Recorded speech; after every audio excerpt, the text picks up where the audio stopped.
এই হলো বাংলাদেশের সবচেয়ে মেধাবী মাদ্রাসার ছাত্র, আর এই হলো ভারতের সবচেয়ে টপার ছাত্র।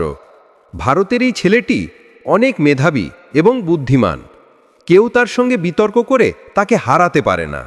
তাই তাদের মধ্যে এক বিশেষ বিতর্ক প্রতিযোগিতা আয়োজন করা হলো বাংলাদেশি মাদ্রাসার ছাত্রদের সঙ্গে ইন্ডিয়ান স্কুলের টপার ছাত্রদের মধ্যে। প্রতিযোগিতার আগে বাংলাদেশি ছাত্ররা কুরআন তেলাওয়াত করছিল। এটি দেখে ভারতের ছাত্ররা হাসতে হাসতে বলল, তুই কি আমার সঙ্গে বিতর্কে পারবি? শুরু হলো বিতর্ক প্রতিযোগিতা।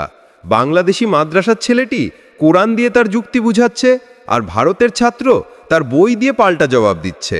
তর্ক চলছে, উত্তেজনা বেড়ে চলছে। তাই এবার সিদ্ধান্ত হবে ভোটিংয়ের মাধ্যমে।